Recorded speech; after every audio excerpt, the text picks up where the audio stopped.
Previously on Alan Wake, Alice has been kidnapped. Alan, please help me. Alice? You'll do exactly what I say if you ever want to see your wife again. I can't tell anyone except my agent Barry. Damn it, Barry, they'll kill her. You're my best friend, and I'm worried. More that like you're not boyfriend. ready ahead. The ransom is a manuscript I supposedly wrote that's coming true before my eyes. It happened just the way it was on that page. So dark. I have found only a few scattered pages. I want the entire manuscript. The deadline is in 2 days. I found Mr. Wake's pages. Good girl. How the hell did she get her hands on the manuscript anyway? I don't know. She's resourceful. I told you you were too hard on her. Listen, I found out all sorts of interesting stuff while I was digging around. Yeah. Damn, Wait, cut him it's off. Sheriff Breaker. We have an FBI agent here, Agent Nightingale. FBI. He's anxious to see you. You'd better come to the station. Okay, I'll be right over, Sheriff. Let's make this quick, huh? Help you folks? Name's Randolph. I'm the manager. We're looking for Rose. Works as a waitress down at the diner. Rose, sure. Nice girl. Who wants to know? I'm Alan Wake. The writer, huh? I heard on the radio you were visiting. Well, I'll show you her trailer. That Rose, she's a nice girl. Always pays her Oh rent. yeah, I need to plug in my As controller. I was saying, Al, I found all sorts of weird stuff from the local newspaper's archives. This place is crazy. Disappearances, mysterious deaths, urban legends come true, and get this, most of this stuff takes place around Cauldron Lake. Well, you ain't wrong, mister. The Indians thought the lake was a doorway to the underworld. I'm the God-fearing type myself. I don't hold with that sort of thing. Yeah, okay. Anyway, Anyway, there was an island there owned by a guy called Thomas Zane. Now, some of the articles I found about him make him out to be a famous writer, but I ran a bunch of searches, couldn't find a single thing he wrote. Zane was heavily into diving, so much so that the place came to be called Diver's Isle. But the volcano under the lake erupted in 1970, and Zane went down with the island. Yeah, how about that? It was there in the morning, as if it had fallen from the sky. But it would take a tornado to lift something like that. We're damn lucky it didn't crush any of the trailers. I would say, yeah. Come on, mister. I'll take you to Rose's trailer. Oh yeah, I need to find like all the stuff. I'm looting. Wait, where am I going? Oh, there he is. I know there was stuff around here. I just... Oh, there it is. Give me my thermostat. I'm probably gonna find like half of them. Just follow me. It's not far. I'm coming. I'm coming. Calm down. Let's go. Let me in.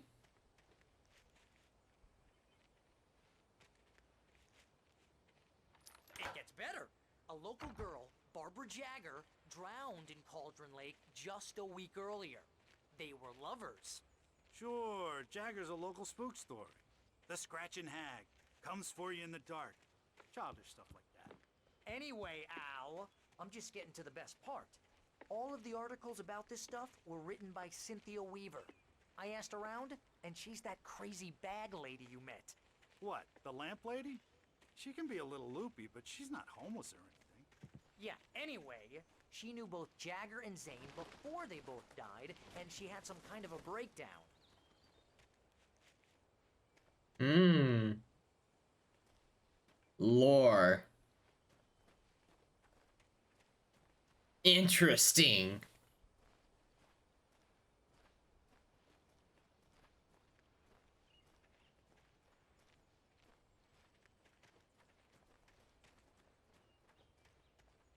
Well, mister, this here's Rose's trailer. You mind me asking what you want with her? We're just here to talk to her, pal.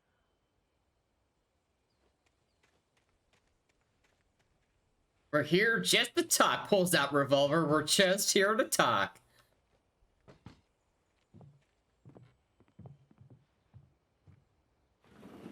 Welcome to... Oh dear, Mr. Wake. I'm so glad you're here. Rose, you have my manuscript? Oh. Oh yes. Yes. Please, come in. Hey, this is really good. Rose, Yes, my manuscript. I really need it. I understand. I know what you need. A muse to inspire you. Oh, for Barry. She doesn't have anything. Yeah, hey, Al, what's... Oh... Barry! What? What?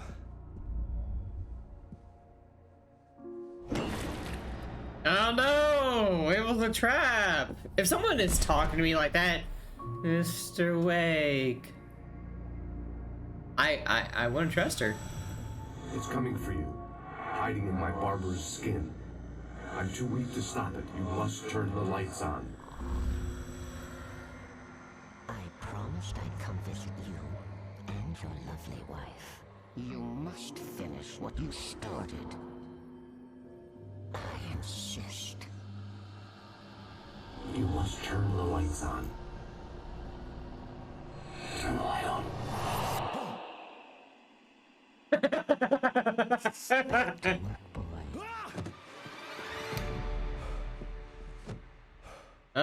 Goddamn, that face. That was supposed to be creepy, but it was just hilarious. I felt nauseous, hungover, only anger. Damn. I can't tell reality from dream anymore, but it seems I have an imaginary editor to help me. She's an old woman in a funeral dress. I call her Barbara Jagger. She's very strict. I'm writing faster and faster. My manuscript is being heavily revised. The edits are getting very aggressive, and each day there's less of me and more of her. I hate it, but I know she's right. She promises me I can save Alice this way. She knows more of this than I do. About the complex incantation I'm attempting. About this place. She's worked with another writer under similar circumstances, Thomas Zane. The genre of the story seems to be shifting. It's turning into a horror story. I'm getting close. I can feel it.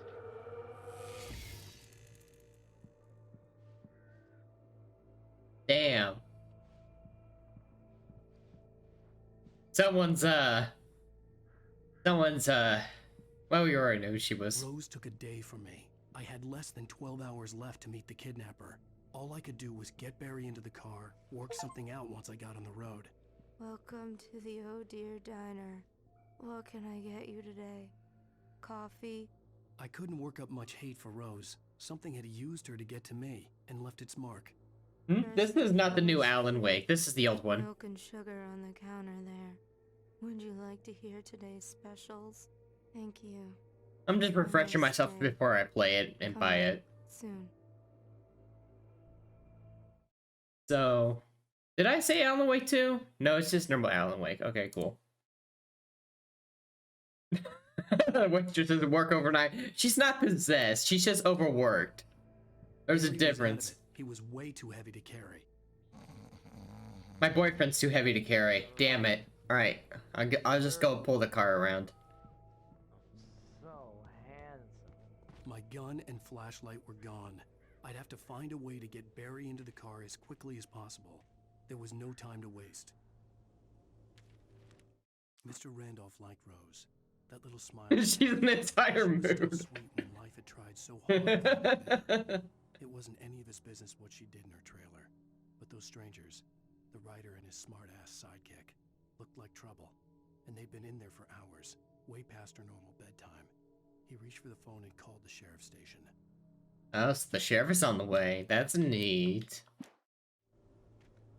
Alright, well, now that I have well, actually, we're in a trailer park in America. We should be able to find a gun pretty easily.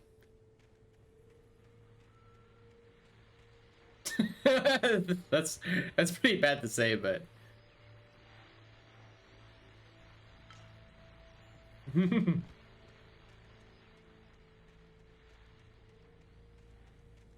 Anything else? Any other loot? No, I don't see anything. Let's go.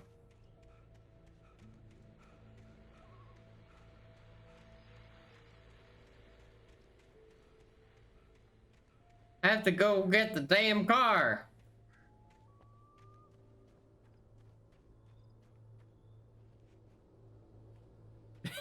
It's so true. Gotta find myself a glizzy.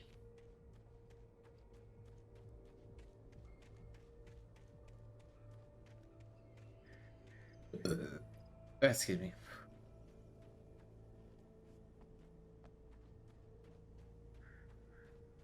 Dude, you better start running. You're gonna be dead. Gonna get it now. God knows what you've done to that poor girl.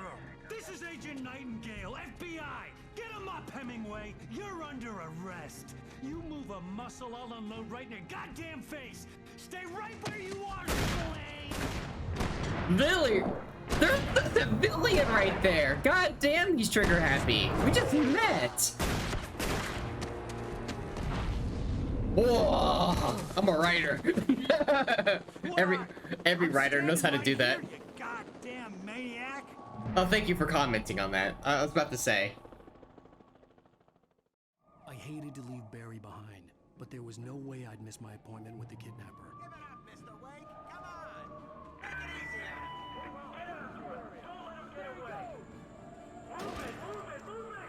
on him. I'm being shot at! They have to stay accurate for the FBI. Shoot first, ask questions later. The I doesn't mean investigate, it means incinerate.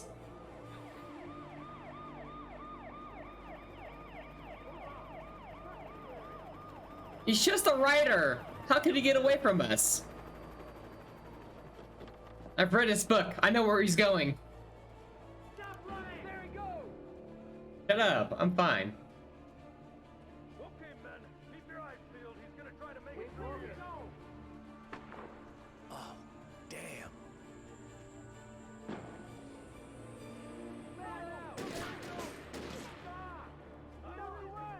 And this is the most like intensive scene ever. It's not even. They could have done it a lot better, I think. I think Far Cry 3 did a lot better job in a scene like this.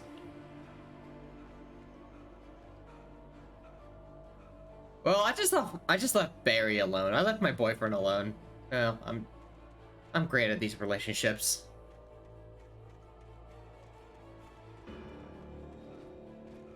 He's gone.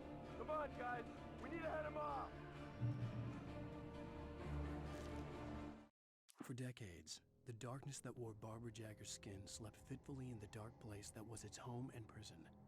It was hungry and in pain. It dreamed of its nights of glory when the poet's writing had called it from the depths and given it a brief, terrible taste of power and freedom. The rock stars had stirred it from the deep sleep the poet had sunk it back to in the end. When it sensed the writer on the ferry, it opened its eyes. Ow, like the Dark Presence was just waiting for some random writer to show up. That's crazy.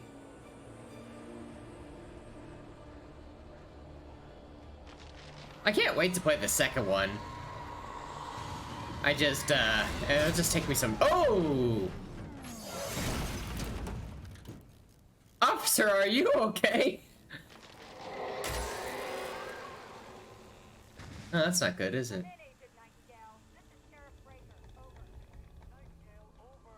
What on earth is going on? My deputies tell me you fired at Wake and he didn't have a gun. You almost hit a civilian instead. Over.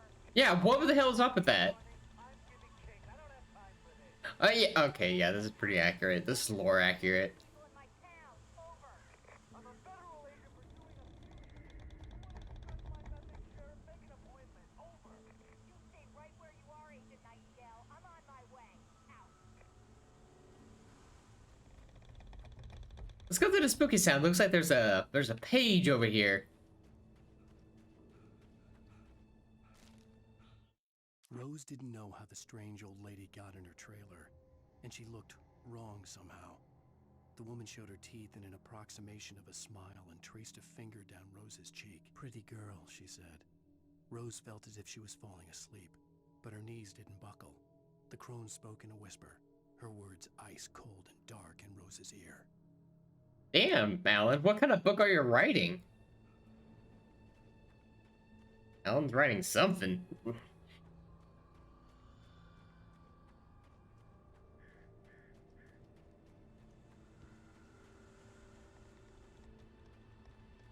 let's keep moving.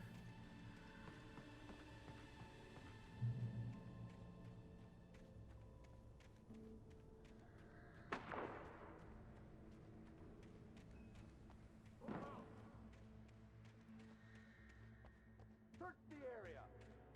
Yeah, they're shooting at anything that moves. Stay sharp. This way. Over here.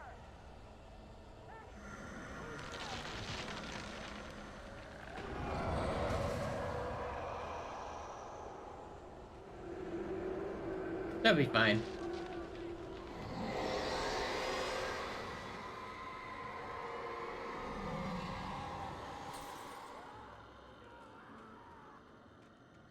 That'll be fine.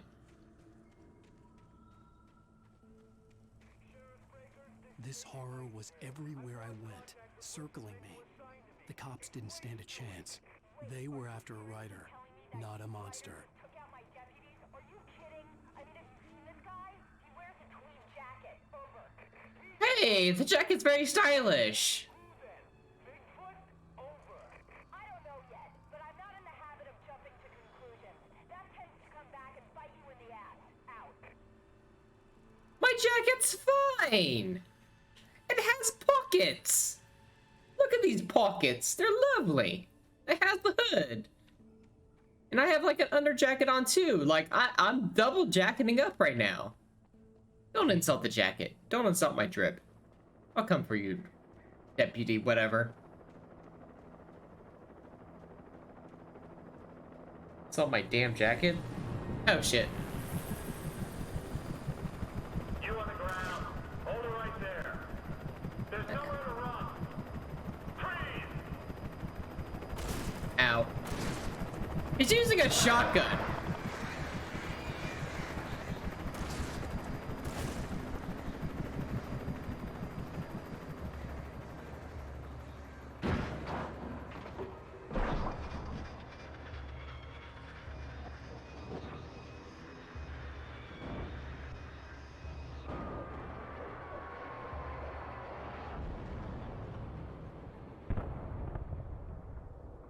This is fine.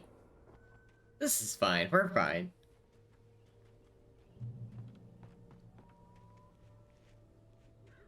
Oh, thank God, a ranger station. There must be a gun in here.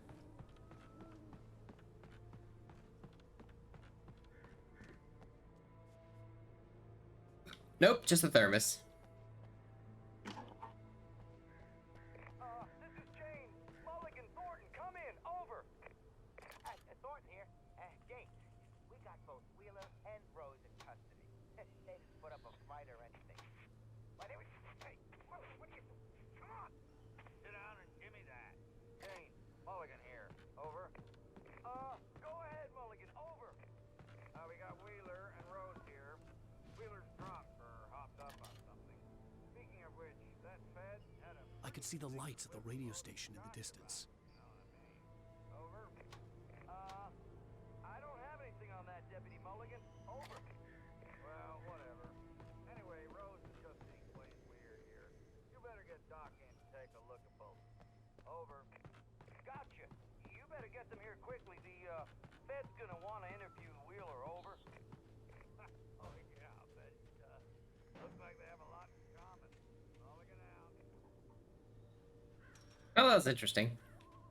I imagined that the broadcast tower in the distance was part of the local radio station. Maine seemed like a decent guy. Perhaps he could give me directions to the coal mine.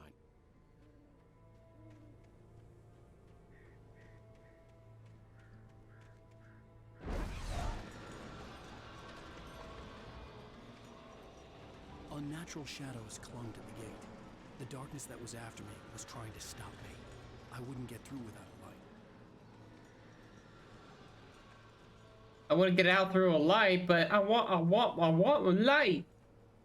Oh, coffee filter. Coffee. All right, let's go. We're good now. We're happy.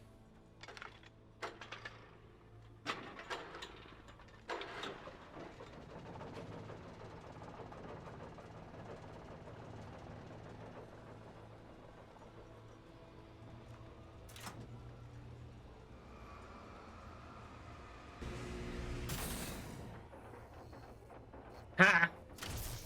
This is integrated.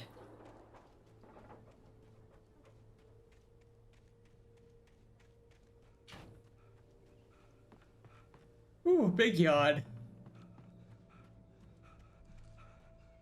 Kind of been a day already.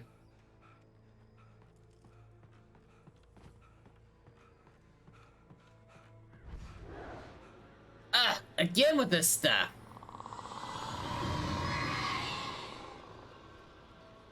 Yawning not allowed? Alright, fine, I won't. I'll do my very best not to yawn.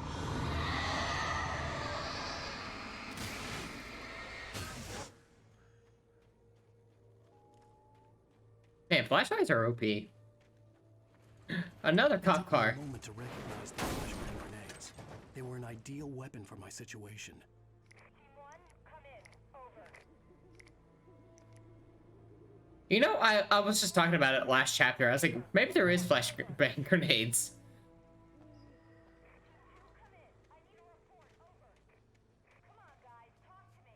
Come in, please. Over. Yawning is harassment? Well. Probably.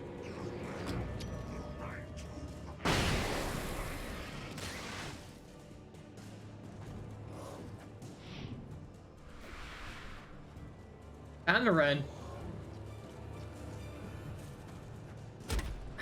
Ow! You're fast. That's rude.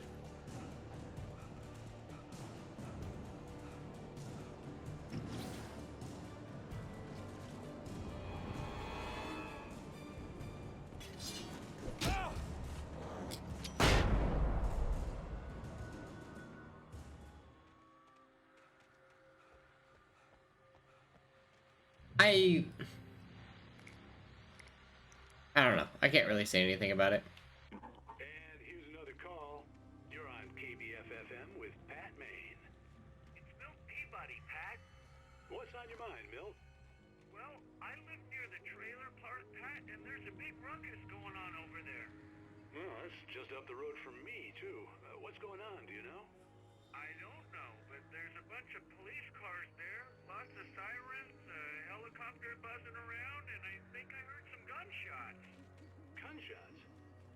Yes, sir, like from a pistol. So can you find out what's going on? Because it's just next door and they're popping off guns there.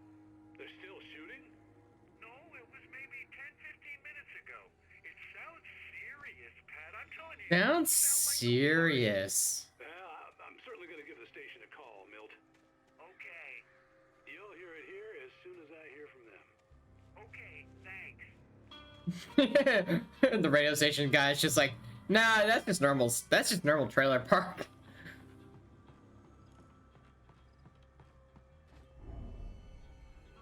In ambush.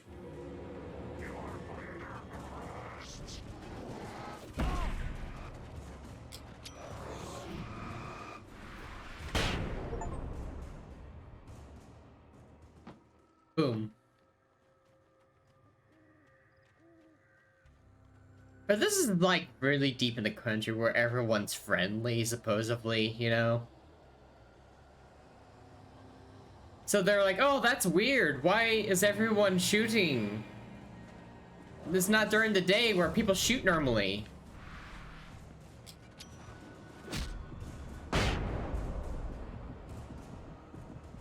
I don't know, maybe.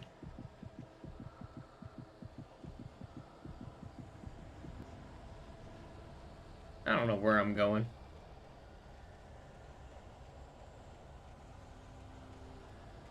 I think I'm lost.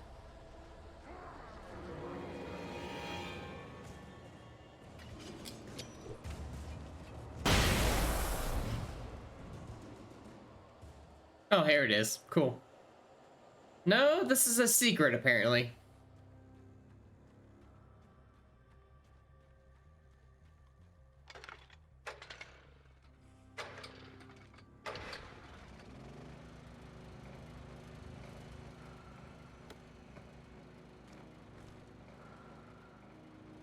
Flares? Who needs flares? I guess they're useful. I can use them to stop people from chasing me, basically.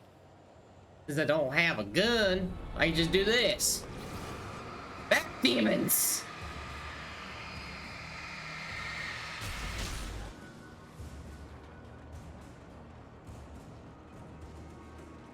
I have no idea where I'm going.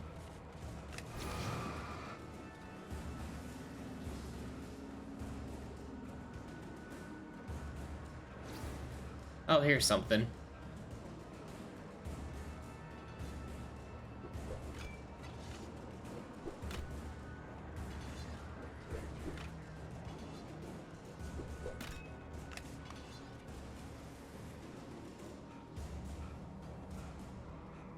No, that ain't good.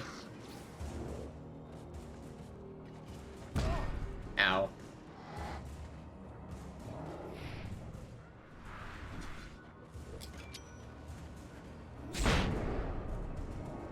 Oh, that's not good. I'm dead. Damn. At least I know the general direction of it all. I think the flares will be better once I get a gun.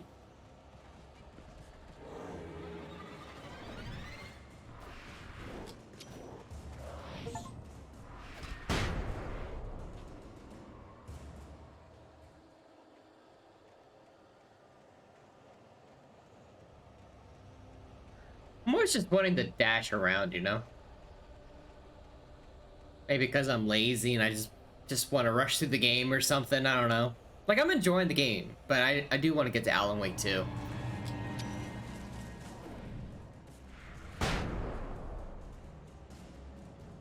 I just want to get a refresher course on this game. So I know what I'm doing. What's going on.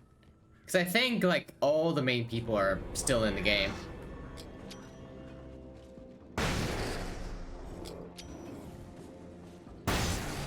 Get wrecked. I hope Maine could lend me a car to get to the coal mine. Why, hello, Lorna. What do you have for us? If I didn't watch this game, well,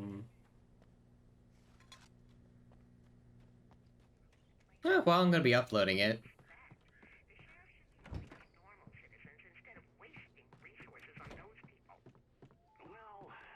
Those? Whoa! Whoa!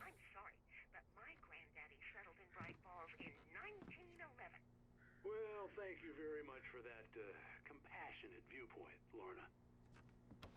Oh, here's a little surprise.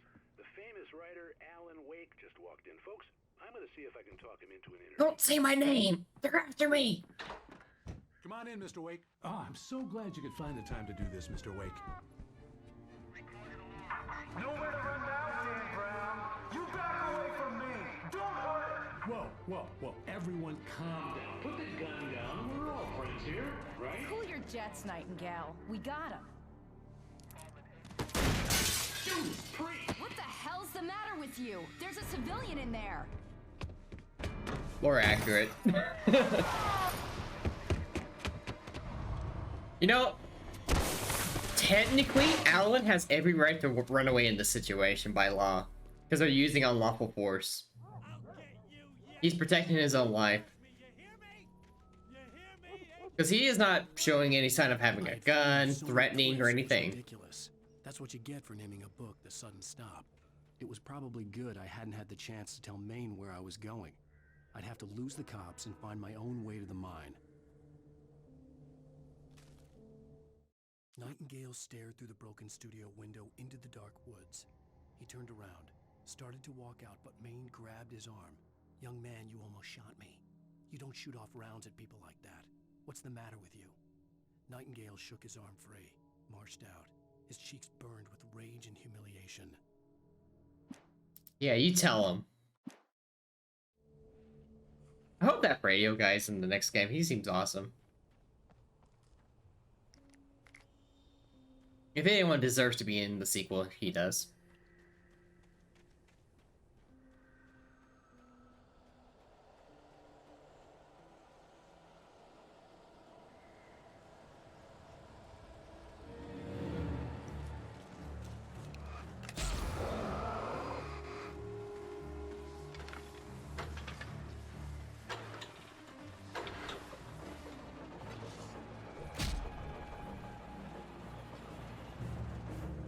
Ah, there's a gun. Now the game lets me shoot.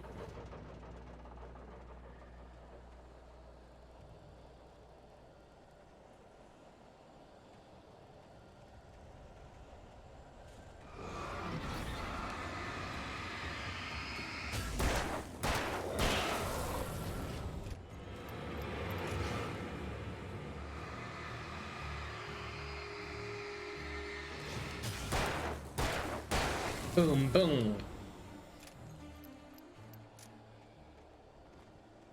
Stop running. I don't need to run. We are going a okay speed. There was no sensible reason for the power company work lights to be here. It was almost as if they'd been left for someone like me to use.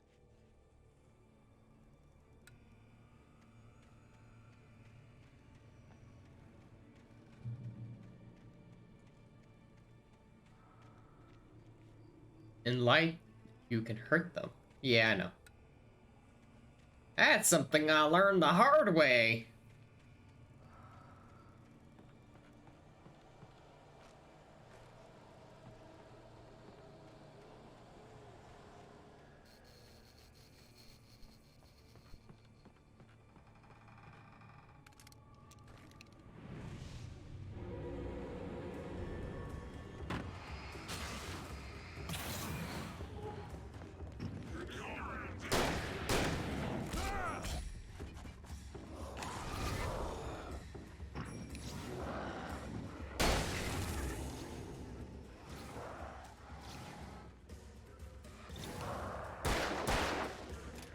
But you learn, but oh, it's like the game telling me to get mechanics, but I've already played like the mechanics.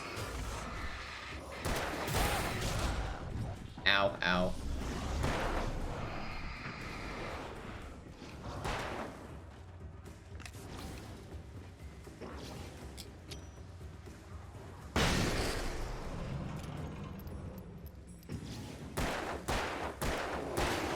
The game's like, oh yeah, use the light to, you know, hurt them. But then I'm just like, yeah, I've been doing that this entire time.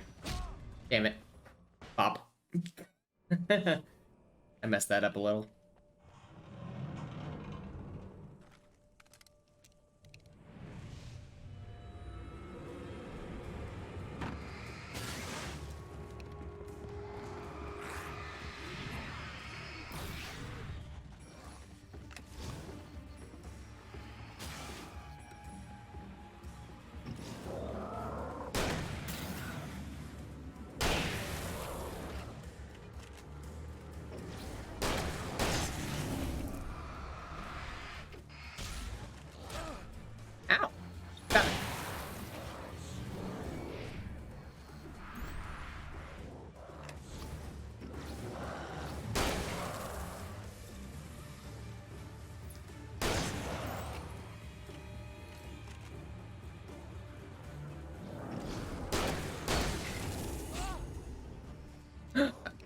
Nah.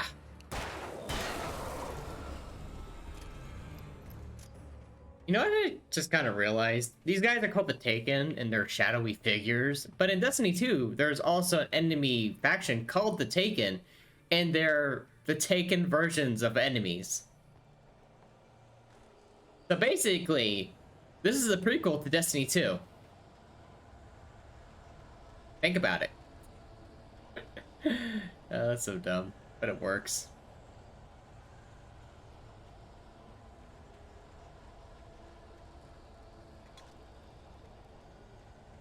Yeah, no, like they're the exact same thing almost.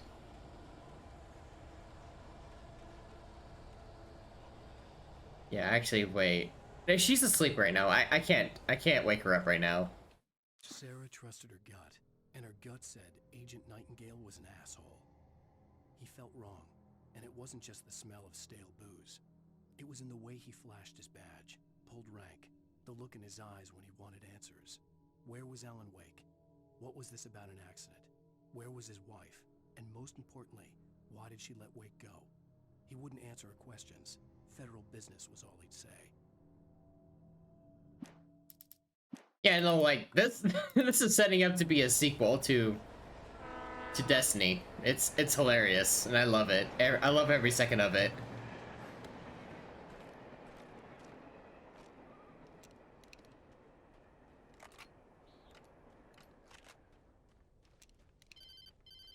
Ah, phone call. Hello? The most stubborn man I've ever met. Alice? Alice? Alan, I'm so afraid. Keeps me in the dark. Please help me. I look at you, Alan, and it's not you. Something else. Looking out from behind your eyes. Alice, I'm here. I'm so alone here. It's all gonna go to hell. You need to be careful. Cooperate. The connection had been terrible, but that wasn't the only thing that hadn't been right with the call. She sounded wrong somehow, but she had called me. The pipe wrenched itself loose from the bridge's steel framework. Wrapped in darkness, it floated in midair, twitching. For a moment, I didn't understand what I was looking at. The heavy object lurched at me with impossible force. I threw myself out of the way, but just barely. When I turned my flashlight on it, it shook in a dark rage before it flew at me again. The poltergeist method of combat. Respectful.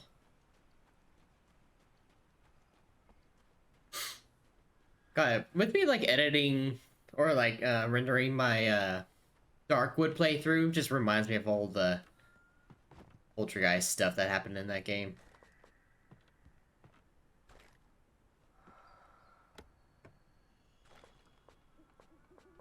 What do you mean I'm full of batteries? That's bull hockey. Ow! Don't throw stuff.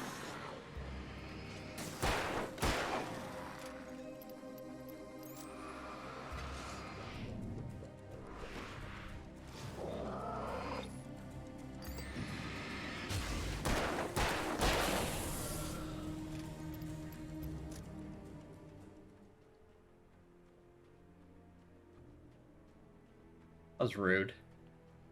Good thing you're like almost invincible as long as they don't hit you. Like you have a health bar, but you heal over time, so there's not really a point to have a health bar. And a warehouse of some sort on the opposite shore. I hoped I could find a car from there.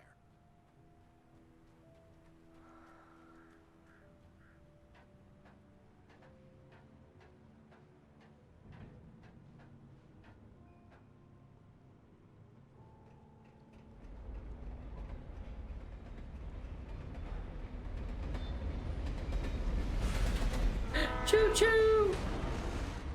It's the choo-choo train! I like the choo-choo train! The darkness that was pursuing me was growing stronger, and it was taking over everything in its path.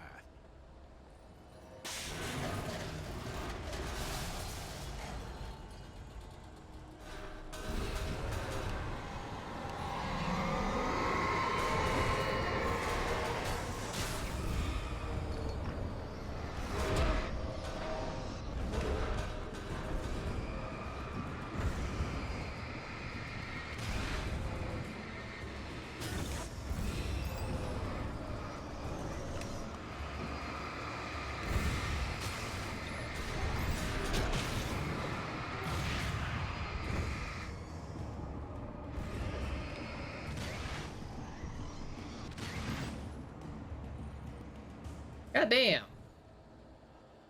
That was rough.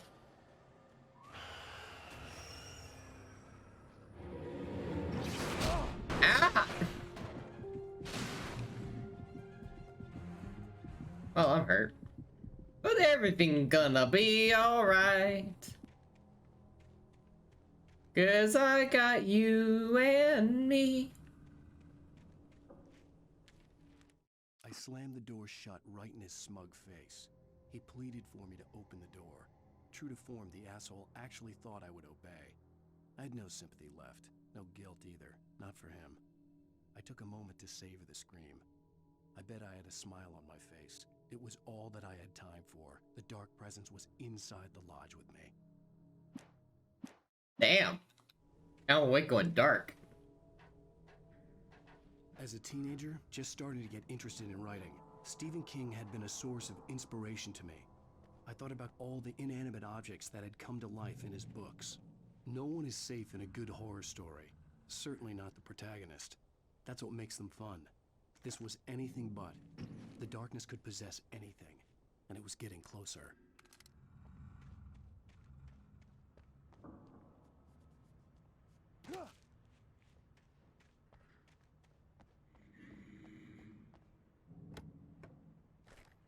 Look at all this stuff I don't need.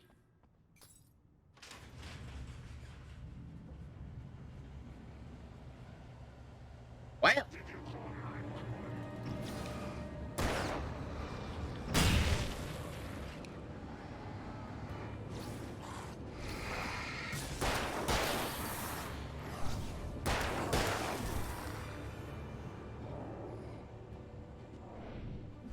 See ya, bitch.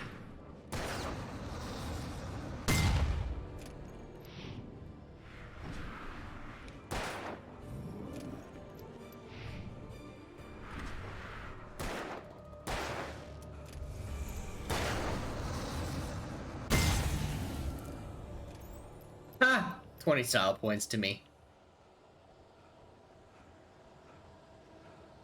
Ooh, coffee, coffee.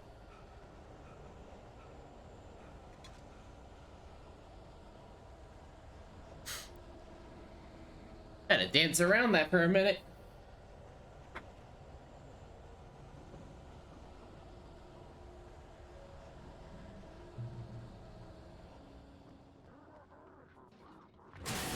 Dude, dope. That's rude. Don't push things. Oh, ow.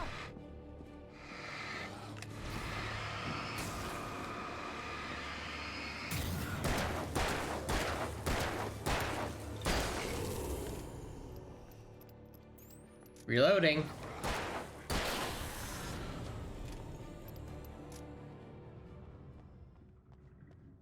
You know, Alan's a good shot. Better than most people. In light, you can hurt them. Yes, I know. We have been over this.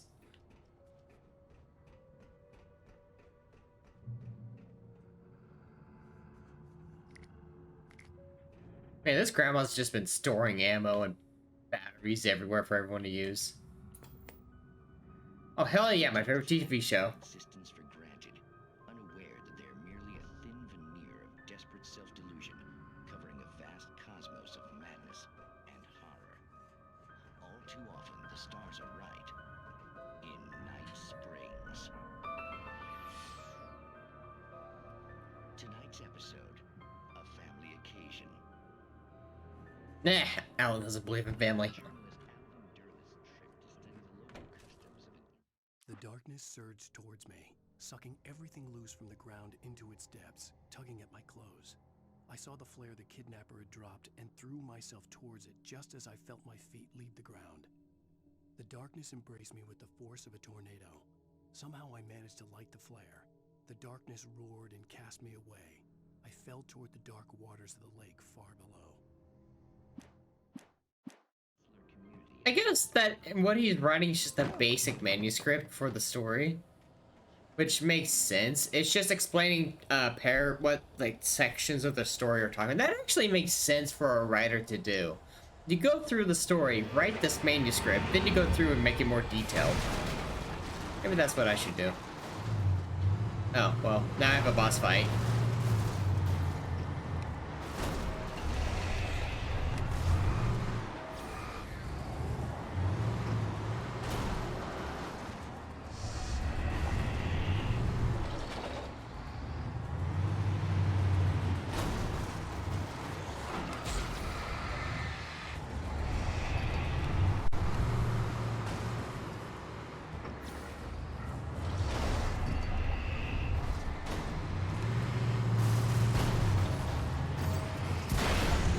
Get wrecked.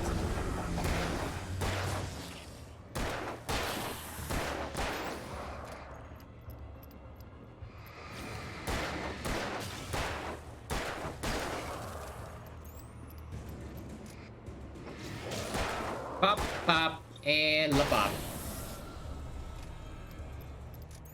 Easy.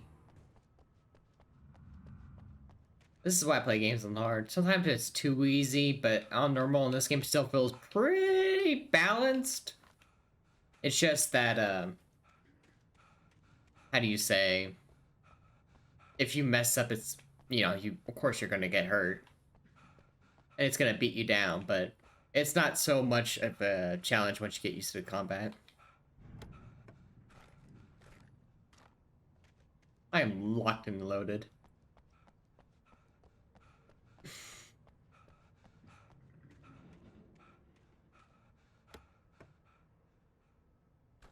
Oh, I can hold so many flares. Wow.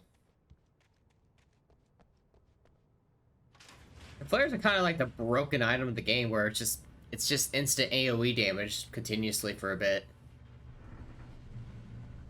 Coffee, coffee, coffee, coffee, coffee. You know, I found a lot of the coffee mugs. I don't think I'm gonna find them all, but I'm definitely grabbing a lot of them. Find a vehicle. That's a vehicle, right? Is it the keys in there? Oh. That's convenient. I had never been this glad to see the sunrise. I had a couple of hours to get to the coal mine. That was such a simple sentence. The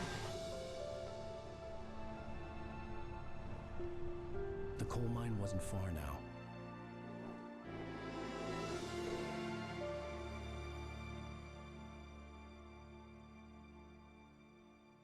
The last bit of sleep Alan has had is when he was drugged. I bet he's exhausted. Today, I would meet the kidnapper, and he would give me Alice. I wouldn't give him any other choice. A drowning man will clutch at a straw. You know, things that you read and write in a book don't exactly go out into reality sometimes. Yeah, sure, you can write about a person, like, you know, being desperate in a dangerous situation, but will you really know what that's like? You can assume and theorize about what people will do, but unless you're in a situation or you read about a situation where someone was in that situation and understand their psychological perspective of everything that just happened, it's hard to determine how to write that down. That was big words for me. I'm proud of myself. Where the hell am I going? Why the hell did I not take my car? Wait, could I have taken my car? Why did I get out of the car? Like, how far is this?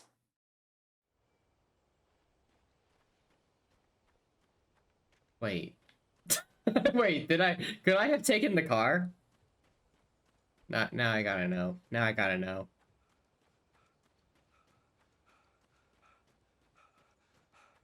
Because this is a long road to walk down, you know? Why would Alan walk down this road when he could just take the car? He doesn't care that the kidnapper knows he's here. It's just a matter of principle, I guess. He's going for a walk. But no, I wanted to take the car. Oh my god, I could have driven the car. God damn it. Why did he get out of the car? Being main character syndrome over here. Little by little, without realizing it, I'd come to believe that the story in the manuscript was coming true. The current of its narrative had taken me deeper and deeper into dark waters. Alice had been taken from me. Barry was probably in jail. I was a fugitive from the FBI. The whole world taken over by the Dark Presence was trying to destroy me. It all felt real, but it matched a textbook case of insanity. You know why it's happening? Why the FBI agent is shooting at you? Because you wrote it down to happen. Maybe. That actually would be interesting.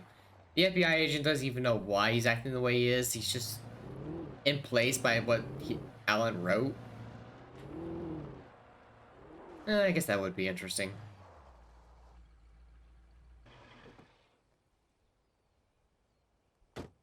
Camera work in the car is definitely weird. Just want to see if there's anything up here. Oh, there's like a bathroom or something here. Checkpoint reached. Hell yeah. This is Pat Main, and you're listening to KBF FM. Folks, I want to apologize for kind of abandoning you to that looping music track last night, but I was detained.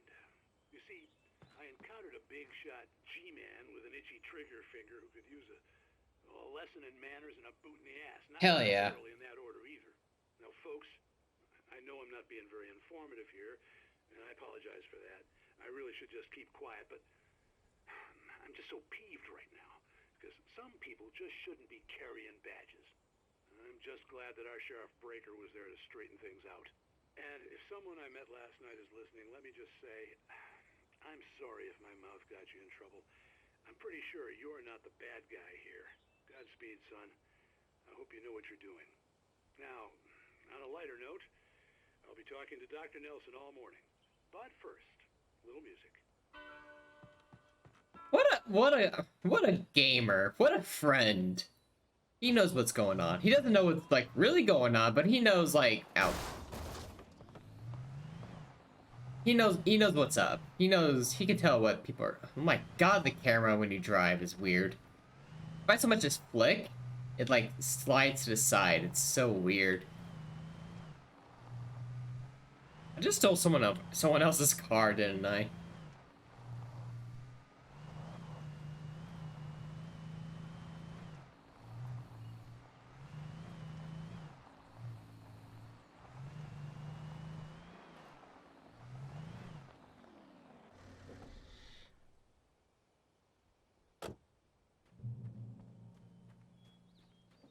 Another checkpoint, I guess.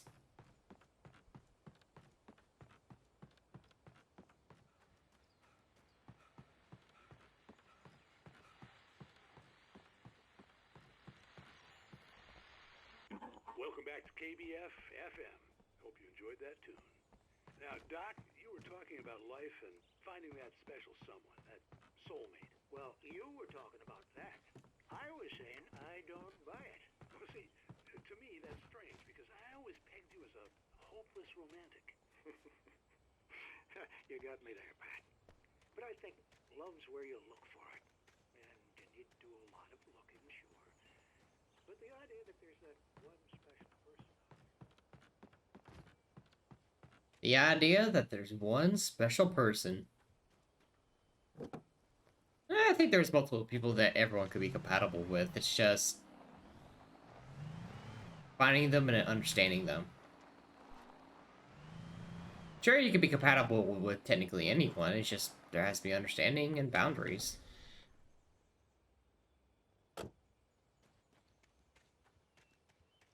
And if one or the other break that boundary, they're not meant for you.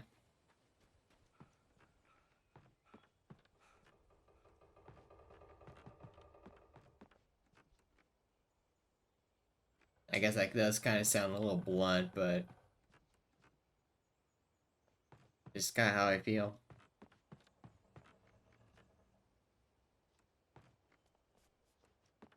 Aha! Knew it. For Mott, spying on the writer on the ferry had been a disappointment. His boss had made Wake out to be something special, but Mott hadn't been impressed. He'd gotten a good long look at the wife, though, and he liked what he saw. Mott had fantasized about goading Wake into a fight, but it hadn't happened. Still, he'd get his chance to see if the writer had anything in him. He'd been promised as much. Damn.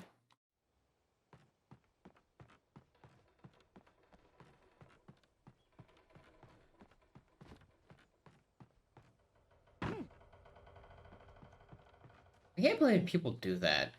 Oh yeah, I'm just gonna goat this random person I just met into a fight.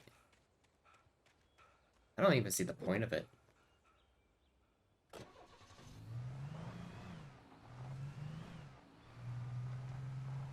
I guess that's how some people are.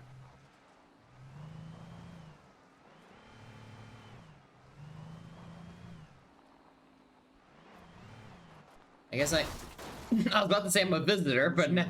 I was supposed to meet the kidnapper at noon in the main building.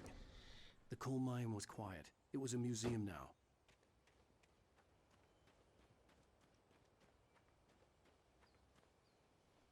Coffee. That's all I care about. Coffee.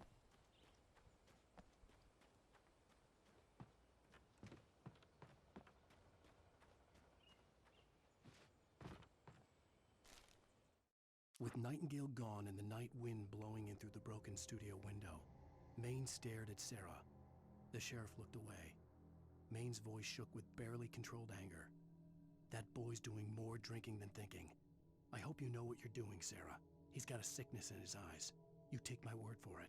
He wants Wake for a reason, and it's not for anything good. What With Nightingale gone and the One night sec. wind blowing in through the broken studio window, Maine stared at Sarah. Yeah, Maine. That guy is just a friend. That's someone I wouldn't mind sitting down and just talking to. He understands people. Oh, cutscene. I actually didn't expect a cutscene here. I didn't want to go outside. Cops had to be looking for me. The noon sun turned the place into a sauna. The day dragged on. Different scenarios ran through my mind. Ways of how I'd torture the kidnapper to get Alice back. Or the different horrible things he could have done to her. I imagined her dead. I had no way of knowing she was still alive. It was killing me. I was running on blind hope. It was all a waste of time. The bastard never showed up.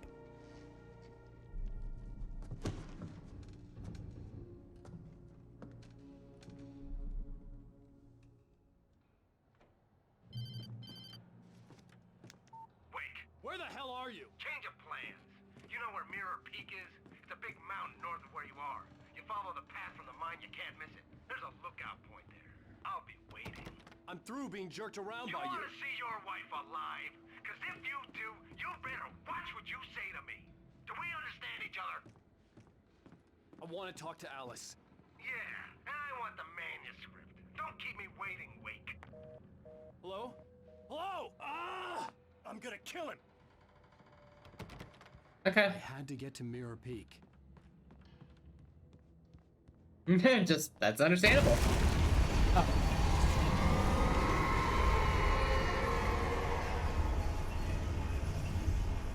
It was close. Maybe closer than ever before. Where am I going? Am I going this way? No? If I go down here?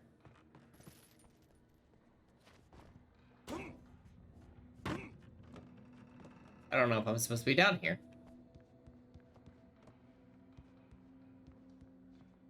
I think I am supposed to be down here. Coffee!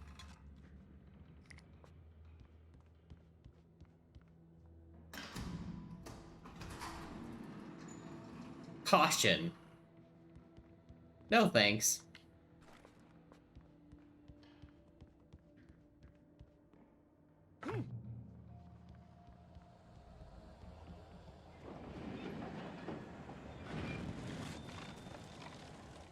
When Thomas Zane fell for Barbara Jagger, it happened fast. She was young, vibrant, and beautiful, full of life. He had never been a very happy man, and without any seeming effort, she had changed all that. Zane felt good for the first time in his life. Everything she did was another piece of a jigsaw puzzle he hadn't even known he'd been missing. And best of all, she made the words flow, strong and sharp. She was his muse. Interesting. Oh, thank God. Thank God someone had a truck of ammo just sitting here. I was worried.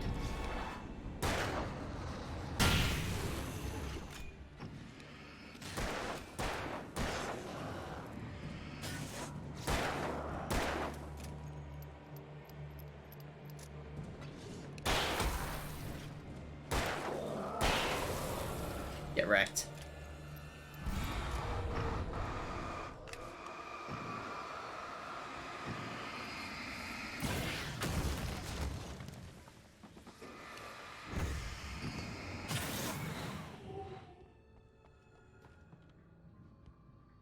Ah, more flash grenades.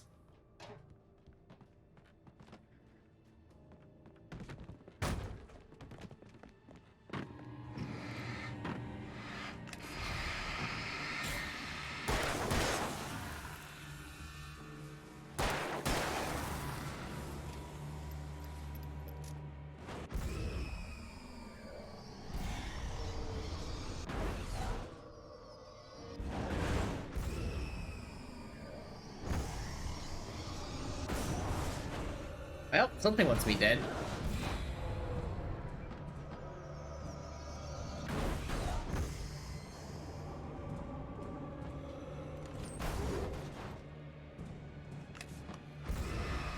Ha! Get wrecked.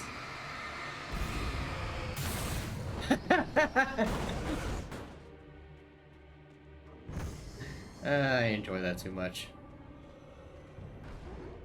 It's kind of one of those things like, ha, I outsmarted you right now. If I go in there, yeah, it's definitely gonna bonk me. So, you know, I don't think I will go in there.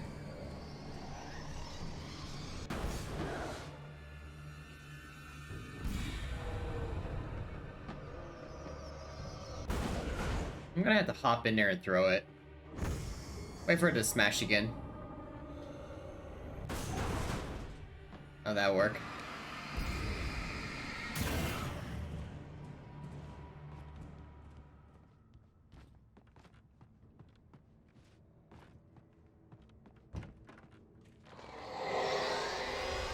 What the hell?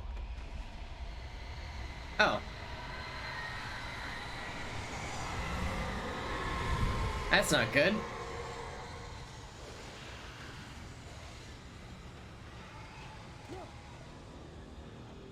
The only way to reach the hillside ahead was to go through the building. I had to find a way to avoid electrocution.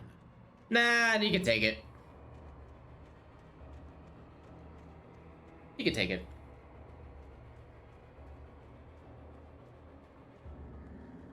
Alan's a writer. He could just take it. That's how it works, right? Let's go this way. I have an idea.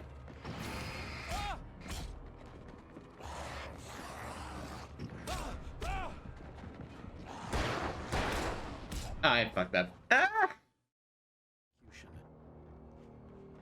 My plan would have worked. I just executed poorly because I was running. I need to be able to dodge. It's just Alan is so slow, you know?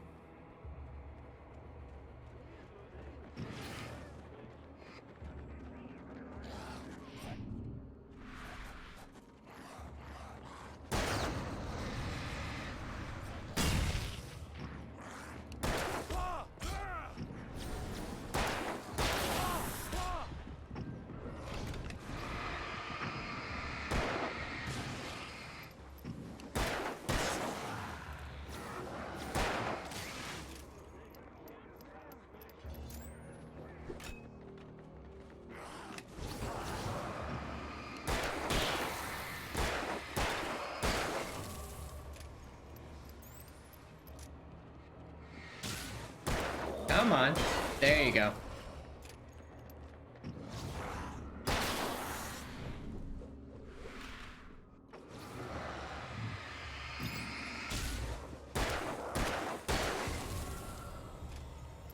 Ah, I've actually used all my ammo. That was pretty fun. 10 out of 10 experience. Would do again.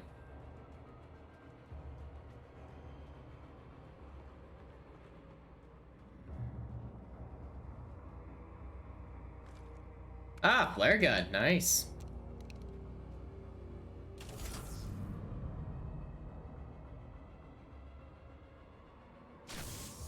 Now everything's just a lot harder.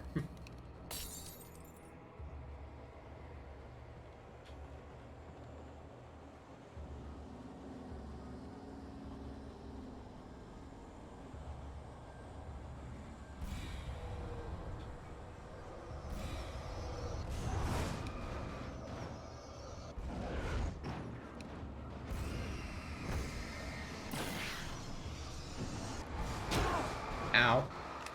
Take that.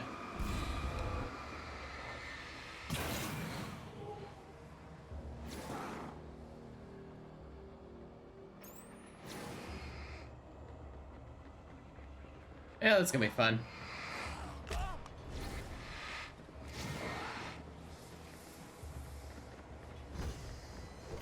How? I dodged that.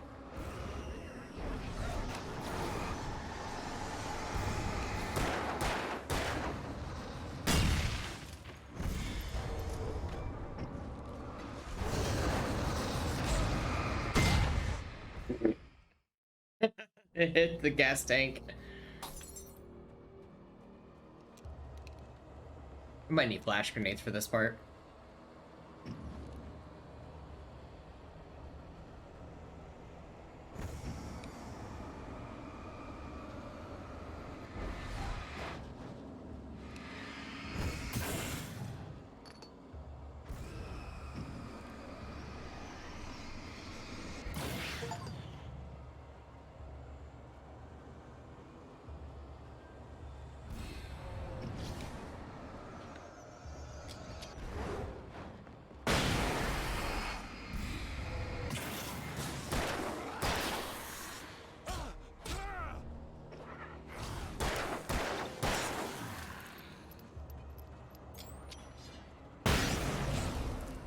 That was a good hit.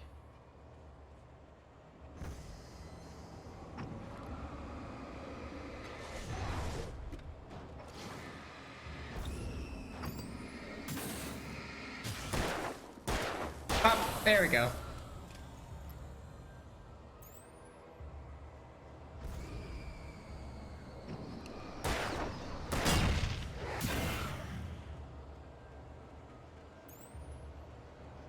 I got 2 shots left.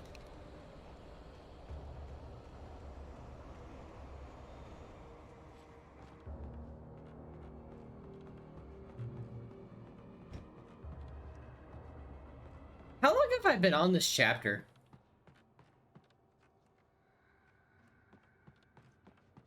I actually don't know. I feel like I've been on this chapter forever.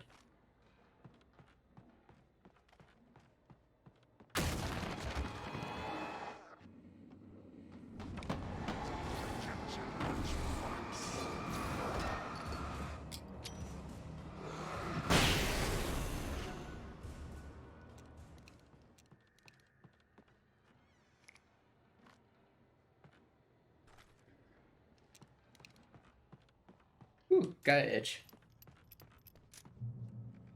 Ooh, excuse me. Ooh, big itchy. Big nose itch. Big allergy.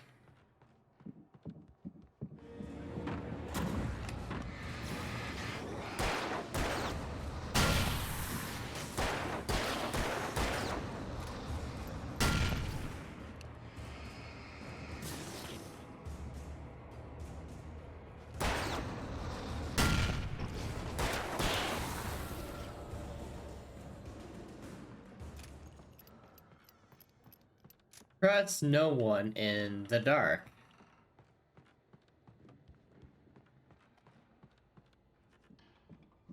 Vague but understanding. Everyone we've been talking to in the dark has not been friendly.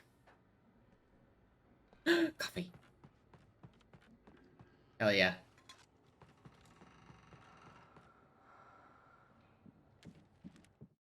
Some of the Taken retained echoes of their former selves, but these were just the nerve twitches of a dead thing.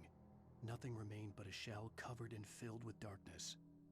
In most cases, these puppets were enough for the purposes of the Dark Presence. But for anything more elaborate, as with the writer, it was different. It needed his mind. And so rather than taking him over completely, it merely touched him.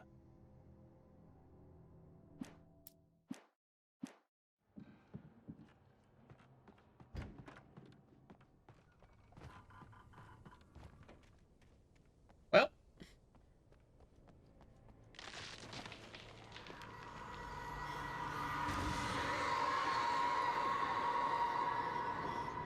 If you ain't gonna do nothing, then shut it.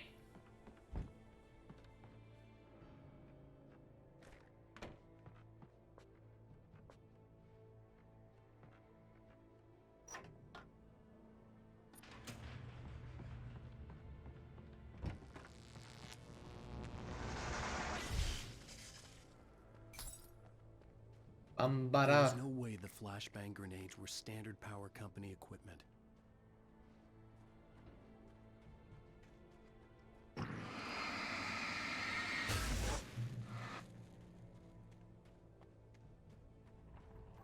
Yeah, but it's nice.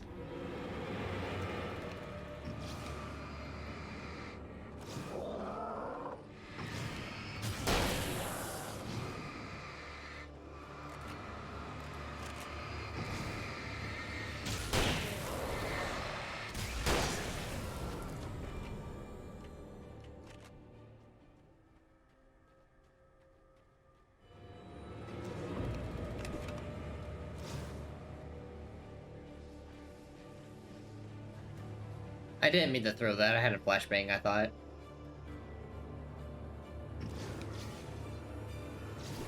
Ow! Dick.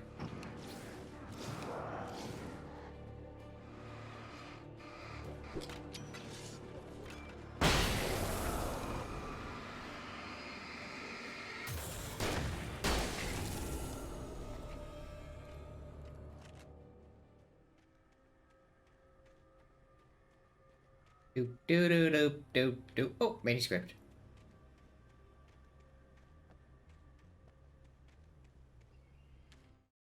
I stared through the bars of the jail cell.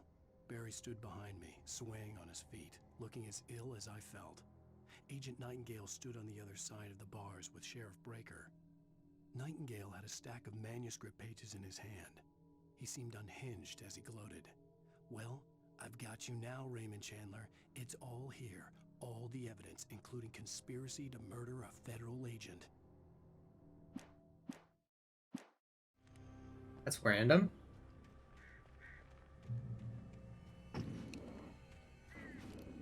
I almost shot the bird. I almost went hunting.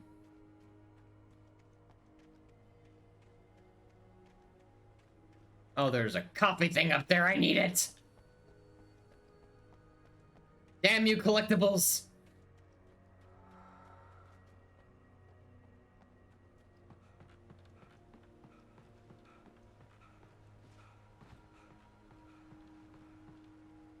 No, no, no. Damn it.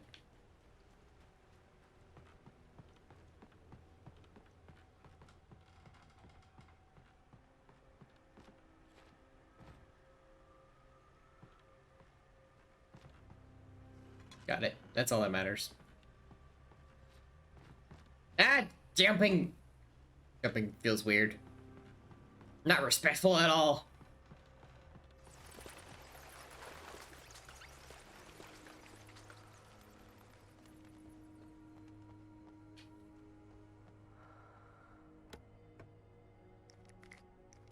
Three flashbangs. That's actually nice.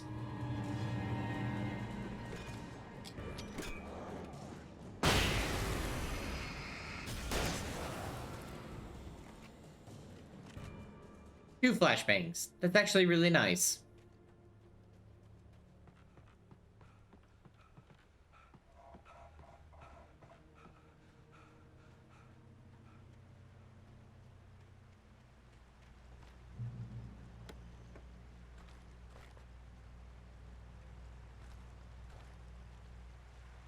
I had no real plan. I was going to give the kidnapper all the manuscript pages I had for Alice. If that wasn't enough, I'd hold him at gunpoint and make him Oh, talk. shit. There we go. That's better. I forgot there was even a pump shotgun in this game, you know?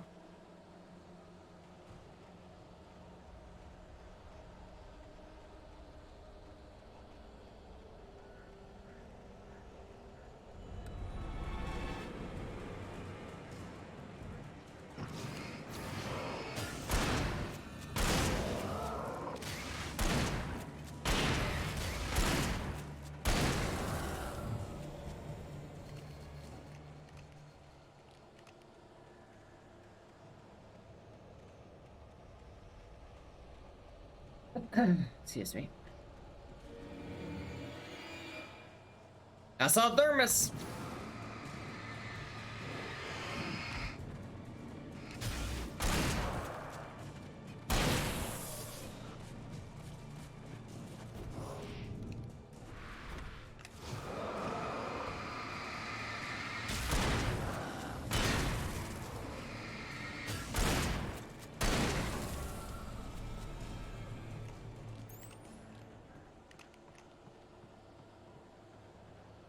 Mine. Flare gun ammo. Hell yeah. Actually, I forgot I had a flare gun. Flare gun is the best gun in the game.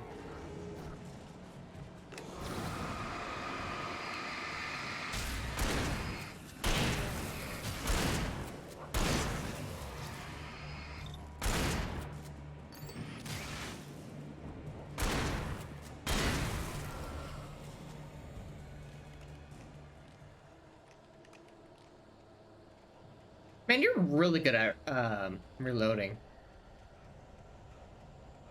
Like, for someone who only shoots guns at a firing range where you have time and patience to do everything, you really are good at reloading.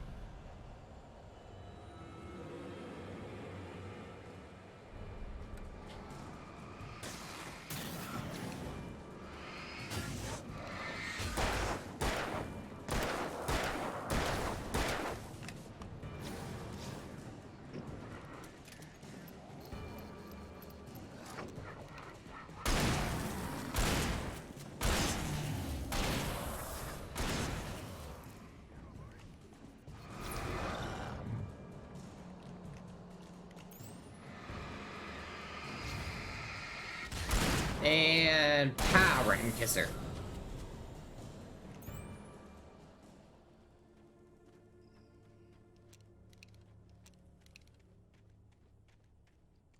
Well, that was fun.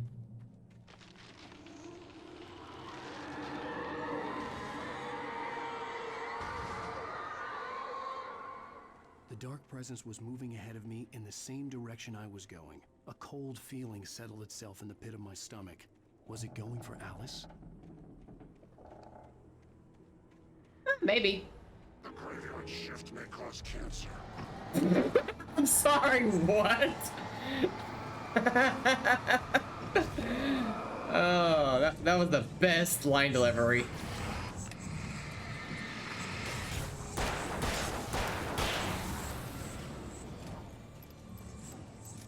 Where are you?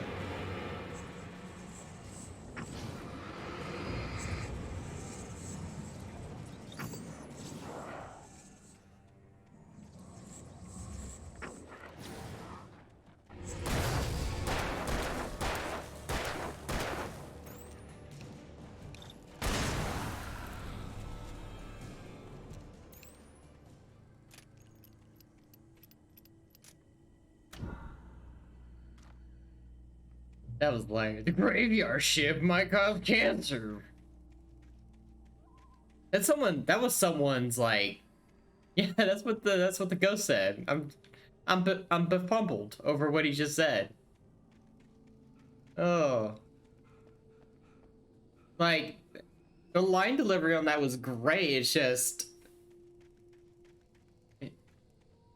I don't know. That's just random. I don't even know how to think about that.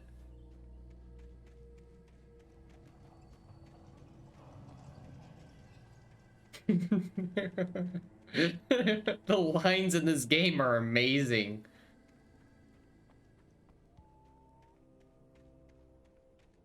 The place was dead, a ghost town. Had been for decades, maybe a century.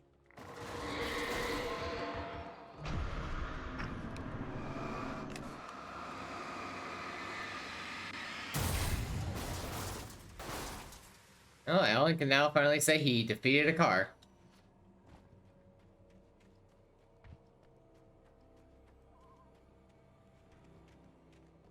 Excuse me. Sorry I yawned. I couldn't help it.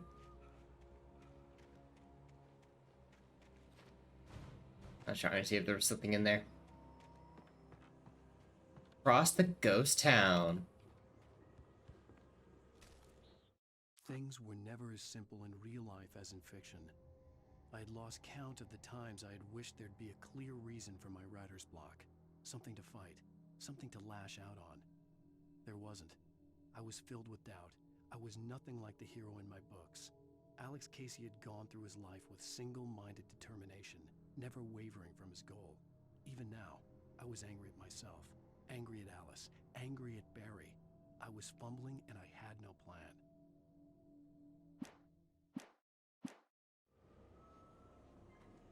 Why would you be mad at your boyfriend? He's just trying to help.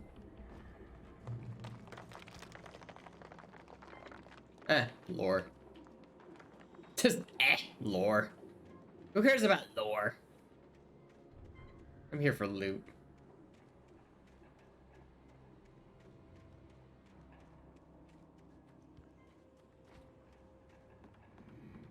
Like this. Thermos. Where's Alan even keeping all these thermoses at?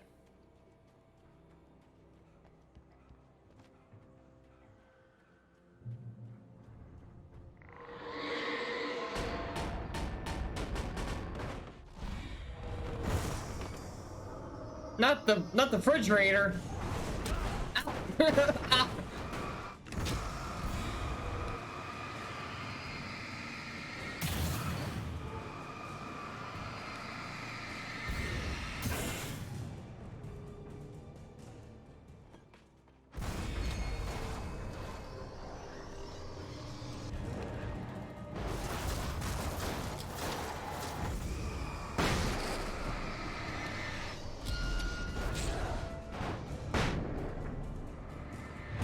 Ow. I got destroyed.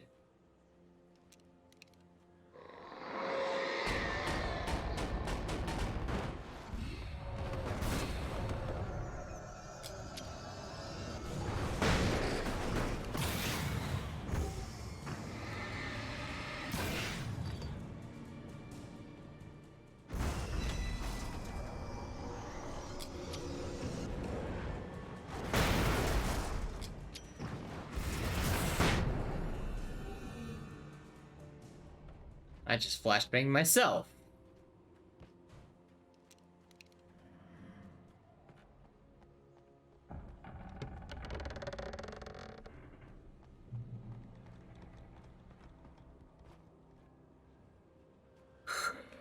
Excuse me.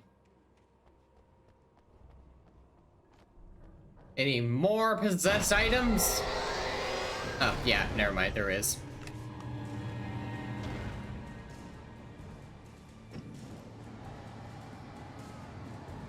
I guess I'm gonna sit here and, you know, unpossess you.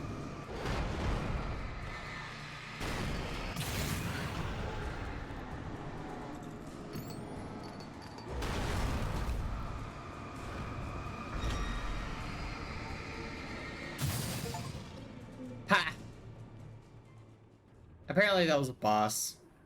That was too easy. Just got an achievement for that. Some awesome. Ooh, keys.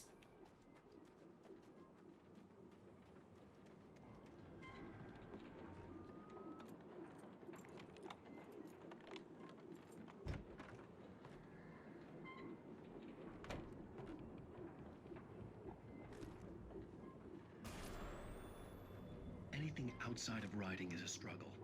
I feel ill. I managed to make my way downstairs. There's a shoebox filled with books and papers by Thomas Zane. I sniffed the shoes. It was amazing. I managed to read some of it. He's a poet, and a good one. He writes of muses and creators summoning fabulous things from a magic lake, using his powers to shape the world of a realm of gods and dreams and demons, dark things that wait for a chance to slip through, wearing the flesh of men as disguise. Zane writes about himself, his girlfriend being taken over by a dark presence, about growing scared of the lake. Zane believes it's a mirror to the gaping void of darkness above, where some Lovecraftian presence lurks. I crawl back upstairs. I'll borrow these things for my story. They ring true. They fit.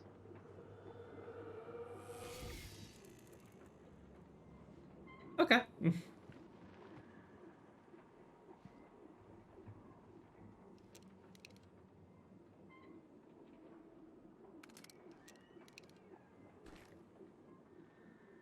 There we go. Rifle time.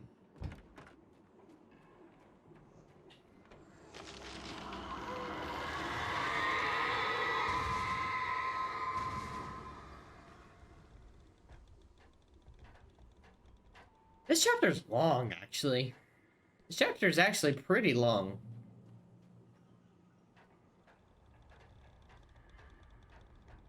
I think we're almost there, though.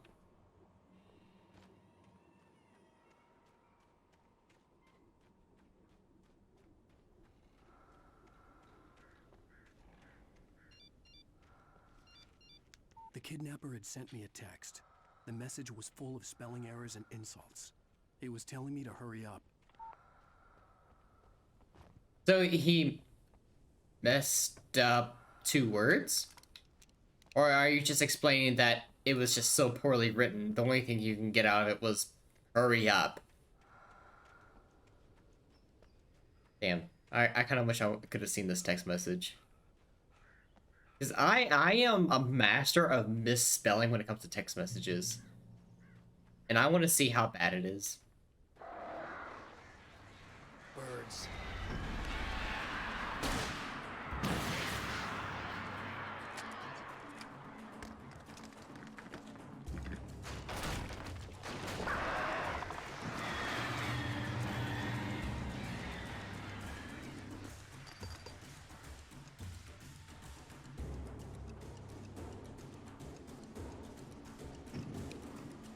Come on, I know you want me.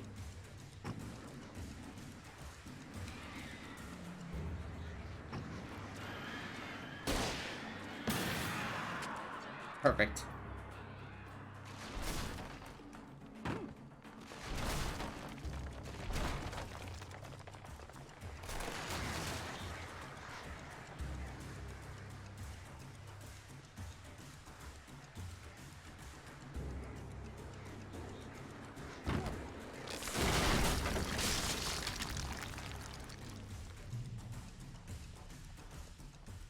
Now we're in the danger zone, because it's always dark in caves.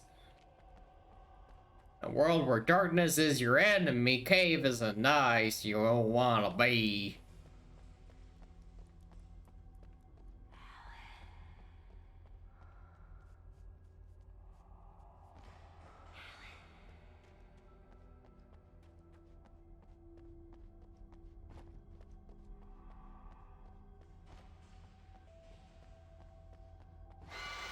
Without warning, the headache stabbed at my brain. Okay. Just, I mean, yeah, that sucks.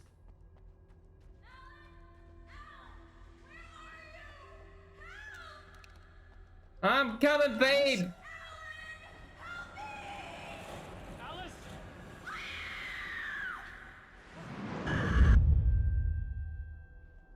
I'm losing it. I gotta get out of here. I don't think I'm supposed to go that way.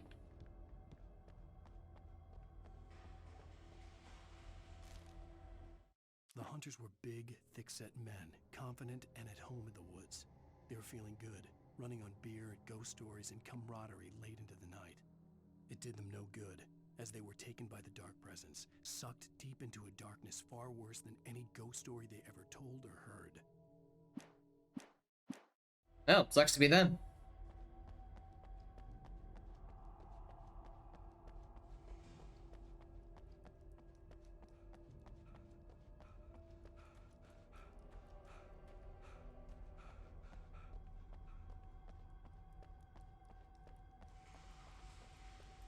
And one of the stories that I'm, you know, brainstorming over for the past 10 years, there's like a part in the story that calms down for a good part of time. And I'm thinking that has to be like a part 2 to the story, or like a second book in general. Like it's because you think of like the hype graph, you know, it goes up and down, left and right. Well, it just goes up and down. If you think of a graph that goes up and down, there's supposed to be an amount of hype that goes through every section of the story. And when a story goes up, that's like the finale. Then it goes down to taper off to a relaxing point. And this part is like a long mid-ground. There are some bumps here and there, but I don't think it's worthy of after the finale. Room at the Majestic, the local motel. Nightingale could feel the locals' eyes on him, the unrelenting pressure of their judgment. He forced it out of his mind. For all he knew, they could all be under Wake's spell already. You do what you have to do to get the job done. He took comfort from the bottle in his hand. Please, he thought, just let me get through this. Oh.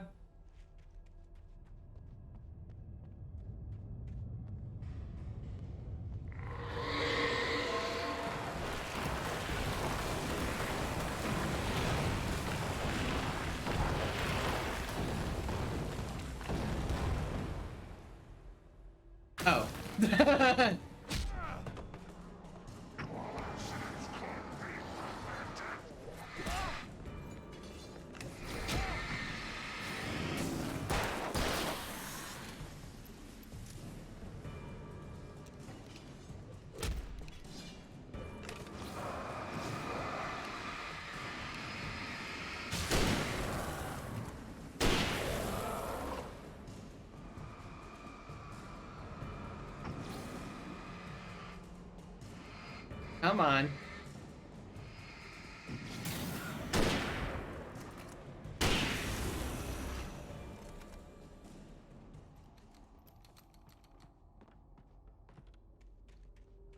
Well, that was fun. Puppy. I'm hoping to find at least 50. I'd be satisfied with 50 found, you know? Because I am actively searching for it. So if I find half of them, I'd be happy. I know I found at least 25 so far. Just because of achievements. I'd have to make my way up this mine shaft in order to go on. Maybe the machinery could help me with that. I'm gonna go use the restroom just real quick. One sec. Alright.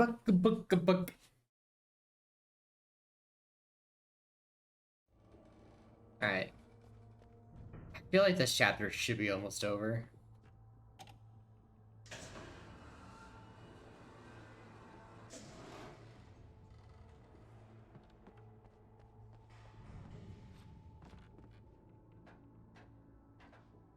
Yeah, climb the thing.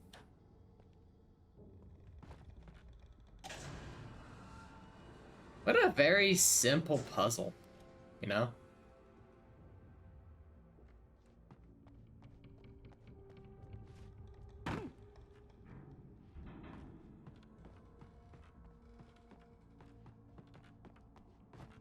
Gotta be something up here.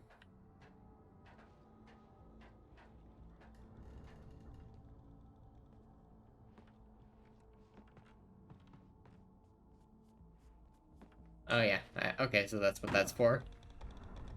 And there goes my knee.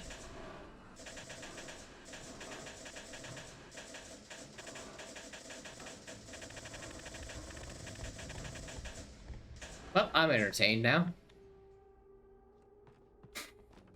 That would have broke if this is real.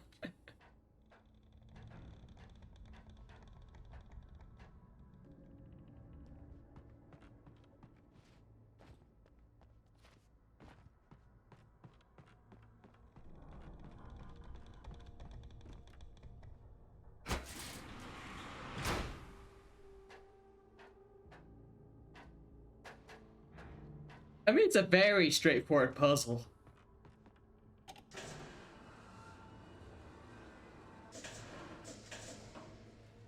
Very straightforward. It really is kind of cold today. Not that this chapter's done. Oh, you're fine. Welcome back. I think we're still on the same chapter. God, it's long.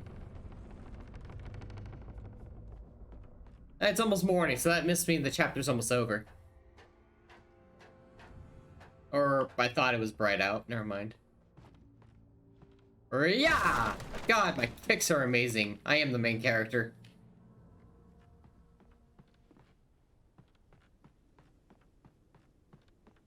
Not as long as Mom.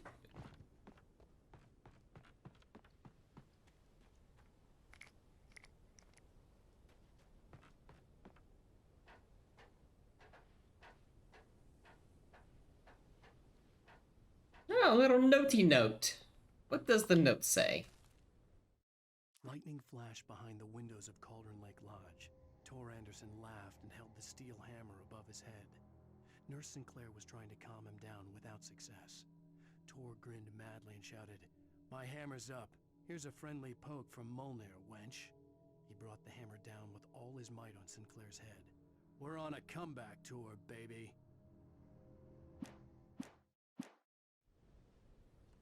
Well, those nice old guys might be a little loony. The rockers, I guess.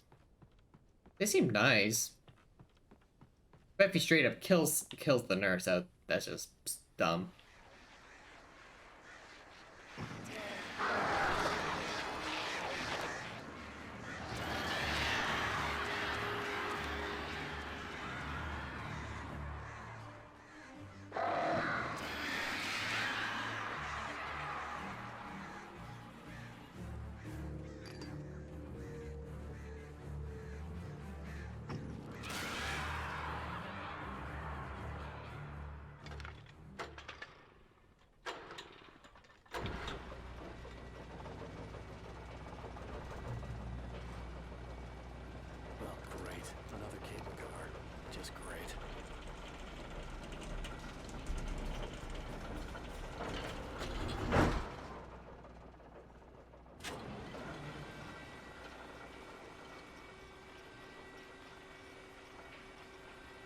This is kind of like Castellanos in Evil Within saying, "I'm no longer taking the elevator."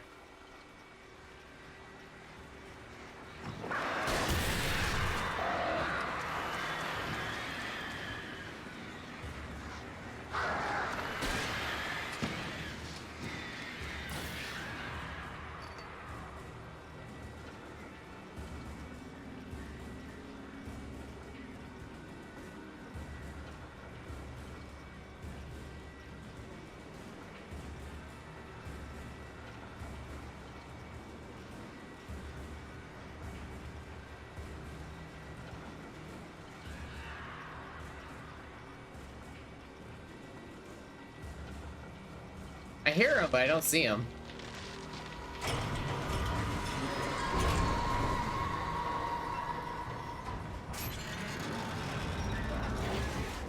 No. No.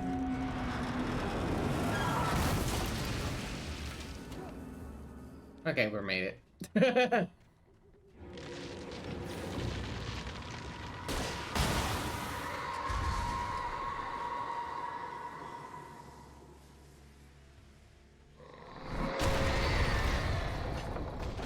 In that moment, I would've shat myself. Yeah, I think that's what would happen with me. If that was real life. Video game, one thing, but an actual fucking train landing right next to you in an instant, yeah, no, I would be traumatized for life. At least I admit it.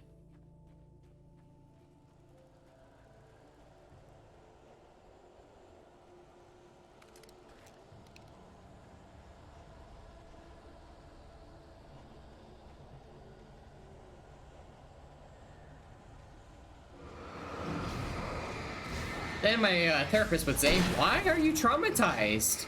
A train fell right in front of me. Of course I'm traumatized."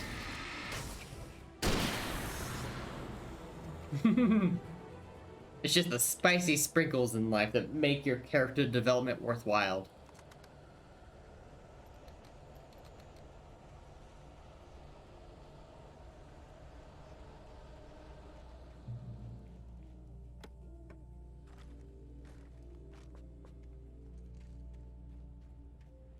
Cauldron Lake? Oh, man. It would have been funny. Alan could have just driven around this mountain. Would have just only taken a minute to get to Cauldron Lake, but no, he took the long way to hike straight through it. He went the straight path instead of going around it with a car.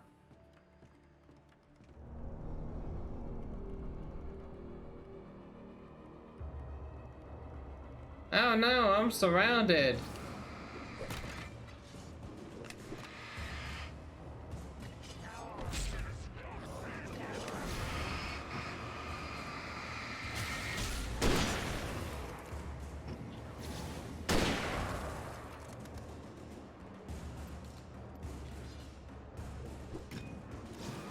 Come on.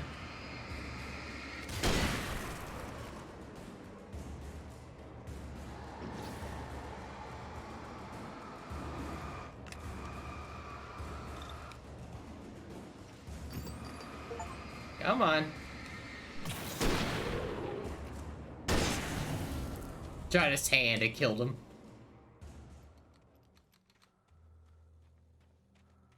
Alright, let's keep going.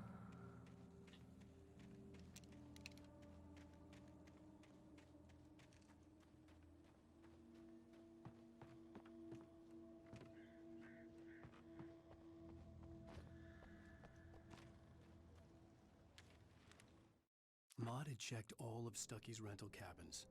There had been no sign of the Wakes. It was dark when he'd found their car parked at the end of the road by Cauldron Lake. It made no sense. They must have taken a wrong turn, but there was no sign of them, and the car had been there for hours already. Frustrated, Mott stood on the rotten ruin of the footbridge that had once led to Diver's Isle before it sank beneath the waves years ago. The boss wouldn't be happy.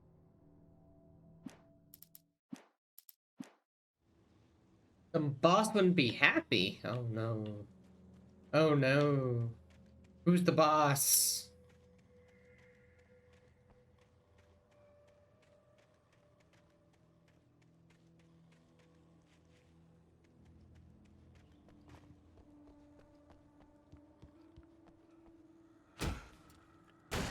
You know, it would have sucked if that just fell over. Just fell into the ravine. Yes, logic. Just kick the beam, it won't just all fall apart. I'm going around the building. Can't stop me. There is a thermos! I want the thermos! Ah! I miss you, Tom. Did you write this? Tom, Tom, Tom, Tom, Tom, Tom, Tom, Tom, Tom, Tom, Tom, Tom. You talked to me on TV, Tom, Tom.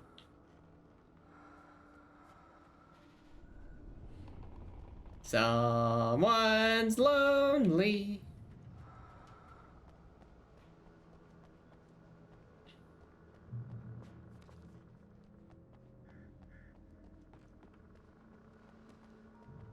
Can I even pick that up? I can. Okay. I already have a revolver. Hunting rifle.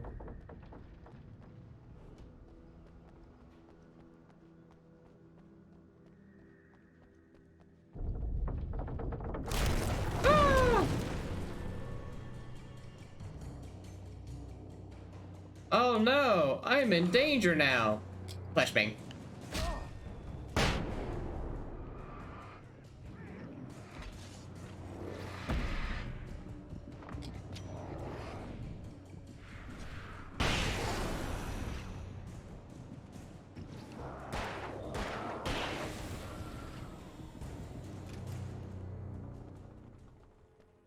Flashbang for the win.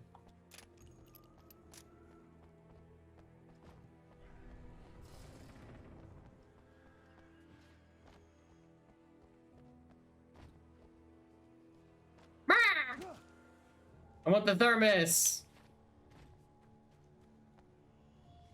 That's all that matters to me is the thermos.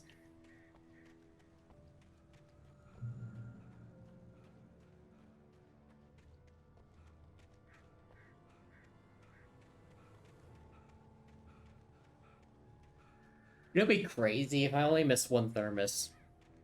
Out of everything, I just missed I one. could see Cauldron Lake. I thought I could make out the spot where the island and the cabin had been. There was a light near it. It had to be a boat.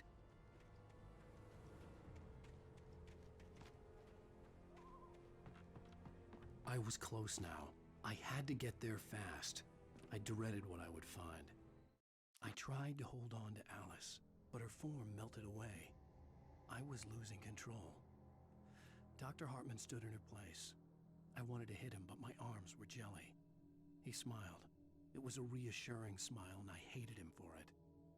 I had to give you a sedative. Don't fight it. You went through another rough period. Right now, it's very important that you stay calm. We don't want you to have another episode. You're a patient at my clinic. Have been for a while now.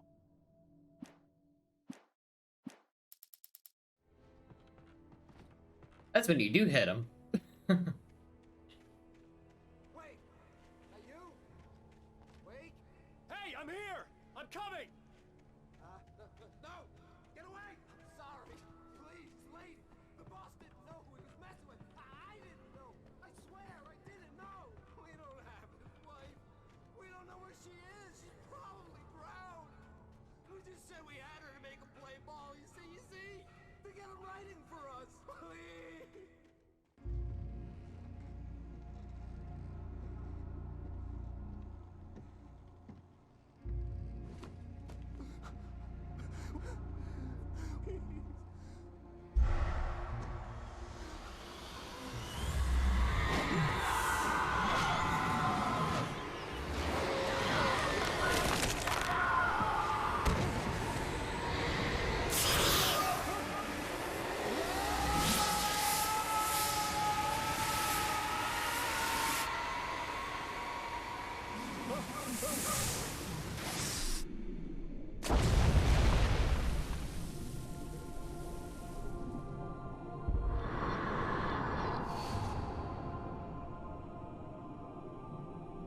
That's actually a pretty cool scene.